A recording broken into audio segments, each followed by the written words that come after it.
देगा। अरे भाई साहब क्या बात है यार। हैप्पी बर्थडे भाई। मैं पहचाना नहीं आपको लेकर। ऐसे ही होता है, ऐसे ही होता है, बड़े लोग पहचानते हैं। भाई साहब देखो यार, ये तो हमला अचानक हुआ है। तो बता के थोड़ा हमला करना होता है। लेकिन आप कौन? सर मैं माननीय फिजिक्स फैकल्टी एमआर सर का छोटा भाई सर, उनके घर के पास रहता हूँ। MR sir?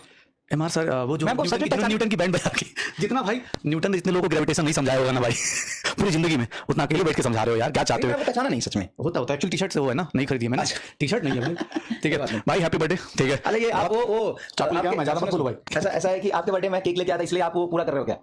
अच्छा लेके आए थे? हाँ भोग दूंगा। यकीन में थोड़े लेके आए थे भाई। क्या यकीन में थोड़े लेके आए थे? अर्जुना में लेके आया था ना। अच्छा ये, हाँ ये कर, हाँ ये भाई देखो, ये केक भी देखो, मैं 250 ग्राम केक ले गया था, ये भी 250 ग्राम वाला केक। आधा किलो है भाई, अभी स्विगी का बिल दिखाऊंगा मैं। चलिए थैंक यू सो मच, धन्यवाद आपका। मैं बच्चों को यार देखिए, अच्छा ओके भाई साहब, मतलब ये मैं बोलना चाहूंगा, ठीक है ना, कि मैं अपने यहाँ पे नहीं बोल रहा, टीचर नहीं बोल, जितने बच्चों से मैं मिलता हूँ, जितने बच्चों से मैं जो मेरे रिश्तेदार हैं, जो बच्चे पढ़ रहे हैं, ठीक है, उन सबकी तरफ से भाई ढेर सारा प्यार। और आप ऐसे ही दिल लगा के, बच्चों का दिमाग लगा के, अपना दिल लगा के फिजिक्स पढ़ाते रहिए और बच्चों की सिलेक्शन की रेस लगाते रहिए। ठीक है, बस एक क्वेश्चन बस पूछना था, एक बच्चे ने मुझे भेजा हुआ है। अच्छा कि सर बस सर से पूछिए, सर ने फिजिक्स क्यों चुना पढ़ाने के लिए? फिजिक्स क्यों चुना पढ़ाने के लिए? तो ये तो मैंने क्लास में बताया। ये क्वेश्चन पूछ रखा था बच्चे ने कि सर उनसे बस यही पूछा कि फिजिक्स क्यों चुना। सच बताऊंगे? हाँ सच बताओ। तो सच ये है कि बाकी बच्चे शायद जानते होंगे, नहीं भी जानते होंगे, तो इस साल बच्चों से बातें कम, पढ़ाई ज्यादा चल रही है, बात तो बिल्कुल नहीं कर पाते बच्चों से। बच्चे पूछे ना। अच्छा उनको नहीं पता होगा, तो बहुत सारे बच्चों को नहीं पता होगा। तो ये सच है कि मैं कभी बचपन में स्कूल नहीं गया। ओके। घर के कुछ कंडीशंस ऐसे थे, मतलब ऐसा नहीं कि खराब था, बट हाँ कंडीशन कुछ ऐसा क्रिएट हो गया था, कभी बताऊंगा, कि मैं घूमता रह गया, कभी नानी के यहाँ, कभी बुआ के यहाँ, कभी मौसी के यहाँ, कभी फूफा के यहाँ, कभी ताऊ के यहाँ, तो ऐसे घूमता रहा, तो स्कूल नहीं गया मैं। तो पहली बार मैं स्कूल गया था 8वीं में। ठीक है, तो इतनी पढ़ाई हुई नहीं, physics chemistry math zoology Sanskrit history मुझे कुछ नहीं आता। 8वीं में मैं स्कूल गया, और तब तक लिखना पढ़ना ट्यूशन में सीख जाते हैं। अच्छा, okay. ट्यूशन में, घर पे ट्यूशन होता है ना, मास्टर साहब आते हैं पढ़ाने, तो उनसे थोड़ा लिखना पढ़ना आता था। 8वीं में एडमिशन इसलिए कराया क्योंकि बोर्ड होता था उस समय, बिहार बोर्ड, आपको याद होगा, बिहार में 8वीं में बोर्ड होता है। तो 8वीं में मैं सबसे पहली बार स्कूल गया था। चलो अच्छा, वो बोर्ड था नहीं तो वो भी नहीं जाता। हाँ वो भी नहीं जाता, मैं 8वीं में नहीं जाता। तो 8वीं में मैं सबसे पहले स्कूल गया, स्कूल में देखा कि अच्छा ऐसी की चीजें चल रही है, फिर किसी तरीके से मैं पास कर गया। और 10th बोर्ड की अगर मैं बात करूं, मतलब 10th में बोर्ड होता है, 10th बोर्ड की बात करूं तो मुझे ये याद ही नहीं कि मैंने खुद से क्या लिखा था बिहार बोर्ड में। व्यवस्था ऐसी थी कि आसपास से पर्चियां इतना आ रहा था ना कि उस पर्ची से मेरा काम हो गया, मैं पास कर गया। अब जब पास कर गया तो मैं गांव में ही रहा, मैं तब तक मुजफ्फरपुर एक शहर है, वहां पे मैं गया पढ़ने।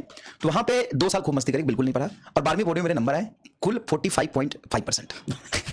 45% मेरे नंबर आए। उस 45% की वजह से डांट वाट बहुत पड़ा, घर वाले से बहुत मार पड़ा, बहुत दिक्कत हुई। उसके बाद मैंने जेईई के लिए ड्रॉप किया था, और उस ड्रॉप ईयर में घर वालों ने पैसे नहीं दिए, किस तरीके से थोड़े पैसे दिए, तो उस पैसे से मैं एक ही ट्यूशन पढ़ सकता था, और वो ट्यूशन पढ़ा मैं कोचिंग पढ़ सकता था, और वो कोचिंग पढ़ा फिजिक्स का। अच्छा, मतलब तो वहां से एक ही का पढ़ सकता था, वो फिजिक्स का पढ़ा, तो उसके बाद फिजिक्स पढ़ाना शुरू कर दिया। बस ये कहानी है। तो वो फिजिक्स में आगे बढ़ता चला गया। जेईई में मेरा नहीं हुआ सिलेक्शन, तो मैं हिंदू कॉलेज दिल्ली यूनिवर्सिटी से बीएससी किया फिजिक्स में, फिर मास्टर्स किया फिजिक्स में, फिर फिजिक्स में मैंने जेआरएफ क्वालीफाई किया, ऑल इंडिया रैंक मेरा 4 था, जो भी है। उसके बाद फिजिक्स से मैंने पीएचडी किया, और फिजिक्स पढ़ा रहा हूं, बात खत्म। अब फिजिक्स में मतलब बच्चों को फिजिक्स पढ़ा रहे हो यार। देखो भाई ये सर की जर्नी जो इसलिए मैं पूछ रहा था, क्योंकि बहुत सारे बच्चों को ये लगता है ना कि यार उन्हीं को डिप्रेशन, उन्हीं की लाइफ बहुत बर्बाद है। ऐसा कुछ नहीं है बेटा, सीधी सी बात है। सर लोग, हम सब लोग यहाँ पर खड़े, सबकी जर्नी ऐसी होती है, किसी की लाइफ में बहुत सारी अलग अलग प्रॉब्लम्स आती होंगी, बट अपने को आगे बढ़ते रहना है। और यार मैं चाहता हूँ यार, सबसे बढ़िया गिफ्ट जो होता है ना किसी टीचर के लिए, वो बर्थडे गिफ्ट भाई। कोई हाँ भाई पेन वेन कुछ नहीं, कोई भैया वो नहीं, सीधा सिलेक्शन लाके दो यार। ये केक, हाँ ये केक तुम्हारे साथ फिर काट लेंगे, और क्या, ठीक है, एक केक वहां पे सिलेक्शन के टाइम पे काट लेंगे। चलो टाइम ज्यादा मतलब पढ़ाना भी है। अरे पढ़ा ली, कितना ग्रेविटेशन पढ़ाओगे भाई, ग्रेविटी भी। चलो भाई गाना तो गा दो यार, हैप्पी बर्थडे भाई, हैप्पी बर्थडे भाई। मुझे गाना बहुत चॉकलेट वाला केक तो मुझे बहुत पसंद है। हाँ इसी, अरे देखना भाई, देखना, कोई दिक्कत नहीं, मैं खा लूंगा। रुको मैं चाकू कहाँ गिरा दिए, एक मिनट थोड़ा टीका तो कर रहे हैं यार भाई, आज लगना चाहिए कि इस महाराणा प्रताप मत करो।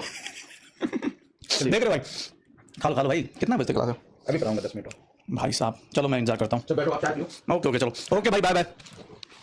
ऑफलाइन होता तो बच्चे पढ़ाने नहीं देते बिल्कुल भी, ऑनलाइन है, इनको जबरदस्ती पढ़ा देते हैं। भाई पढ़ ले, देख तेरे लिए ना सबसे ज्यादा इंपॉर्टेंट तेरा सिलेक्शन है, तेरा कैरियर है, तेरा फ्यूचर है, बस वही सबसे ज्यादा इंपॉर्टेंट है। ना तो तेरे घर वाले, ना तो तेरे दोस्त, ना तेरे फैमिली वाले, ना तेरे रिलेटिव, ना टीचर, कोई इतना इंपॉर्टेंट नहीं जितना इंपॉर्टेंट तेरे लिए तेरा सिलेक्शन है। तो हर एक सेकंड का यूज कर, अगर सच में सिलेक्शन चाहता है, लाइफ में कुछ करना चाहता है, एक सेकंड का यूज कर, पढ़, अच्छे से मेहनत कर, है ना। जो स्टॉक पे कहानी सुनी थी, हाँ जो स्टॉक पे कहानी तुम सुन सकते हो, ये जो भी मैंने बताई है कि मैं स्कूल नहीं गया बचपन में कभी, वो सच है ना। स्कूल ऐसा नहीं कि गया नहीं, गया था, भाग आता था, और जब तक किसी स्कूल में बढ़िया से नाम लिखाता था, जाना शुरू करता था, तब तक मैं जगह ही चेंज कर देता था। तो मैं कभी अपने घर रहा ही नहीं, कभी नानी के यहाँ, कभी मौसी के यहाँ, कभी बुआ के यहाँ, कभी मतलब घूमता रहा, मामा के यहाँ, कभी नाना के यहाँ, चलो ऐसे चलता रहा। चलो तो इस लेसन ड्यू टू ग्रेविटी पे